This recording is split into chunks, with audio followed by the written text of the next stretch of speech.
Hello friends, welcome back to my channel. ඉතින් මම අද හිතුවා ඔයාලත් එක්ක Milo වලින් ලාවා කේක් එකක් හදන්න.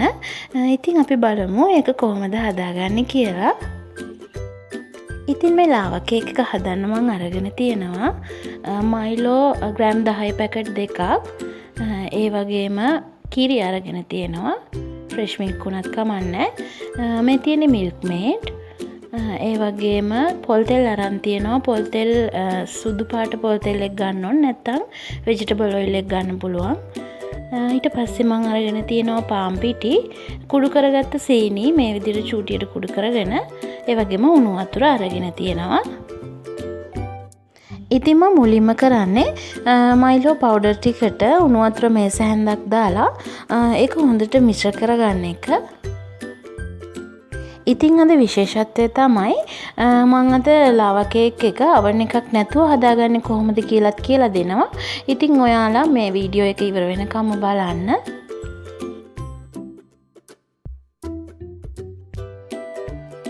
ඊට පස්සේ මම යන්නේ මේකේ ඉතුරු මිශ්‍රණය හදාගන්න. ඒකට මේ විදිහට Milkmaid ටිකයි ඊට පස්සේ ඔයා ගත්තේ එළවලු තෙල් නම් ඒ ටික හරි මම අරගෙන තියෙන්නේ සුදු පොල් තෙල්.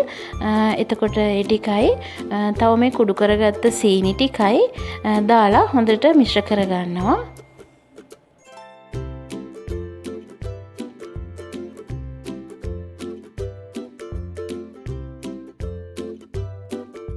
ඉතින් ඊට පස්සේ මේක හොඳට මිශ්‍ර වුණාට පස්සේ අපි ගත්ත fresh milk හරි නැත්නම් පිටි කිරි දිය කරලා හදාගත්ත කිරි එක හරි චුට්ට දාලා මේකට මිශ්‍ර කරගන්න ඕනි.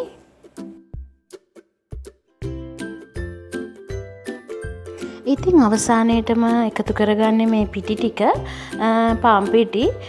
ඉතින් මේ පාන් පිටි ටික එකතු කරලා මට කියන්න බැරි වුණා මේකට බේකින් පවුඩර් උත් ඕනි වෙනවා. බේකින් පවුඩර් තේ හැඳි කාලක් විතර මේකට දාලා ඒ දෙකම හොඳට මිශ්‍ර කරගන්න.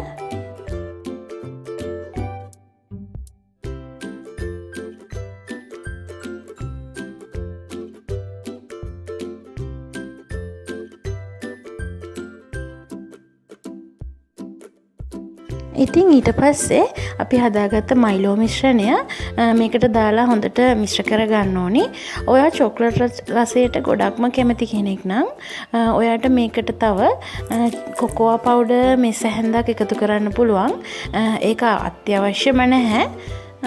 ඉතින් ඊට පස්සේ මේ මිශ්‍රණය හදාගෙන අපි මේක කප් වලට දාගමු.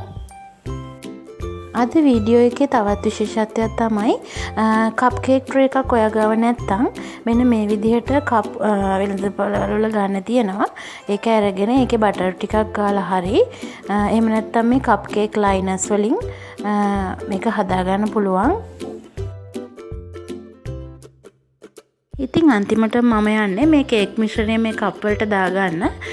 ඕනිම කේක් එකක් ට්‍රේ එකකට හරි කප් වලට හරි දානකොට ඒක 4න් 3ක් පිරෙන්න දාන්න ඕනේ. එතකොට හොඳට පිම්බිලා ගන්නට එනවා. ඉතින් ඊට පස්සේ මම යන්නේ මේක oven එකක් නැතුව බේක් කරගන්න හැටි කියලා දෙන්න.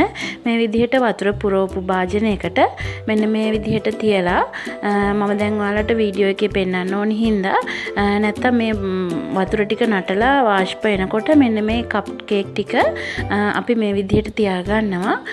ඊට පස්සේ පිරිසුදු රෙදි කෑල්ලකින් වහලා මේක විනාඩි 15ක් විතර තියලා ඊටම තඩු ගින්දරේ තියලා ගන්න ඕනි. ඉතින් ඔයාලඟ oven එකක් තියෙනවා නම් ඒක සෙල්සියස් අංශක 170ට ප්‍රීහීට් කරලා තවත් විනාඩි 10ක් විතර තියලා ගන්න. මේක ගත්ත ගමන්ම කොලේ ගලවන්න යන්නේ නැතුව ටික වෙලාවක් මේක හොඳට නිවුණාට පස්සේ ගලවලා ගන්න. ඉතින් ඔයාලත් අනිවාර්යයෙන්ම මේ රෙසිපි එක try කරලා බලන්න. ඔයා තාමත් මගේ YouTube channel එක subscribe කරලා නැත්නම් ඒකක් subscribe කරන්න. එහෙනම් අදට ගිහිල්ලා එන්නම්. සුබ දවසක්.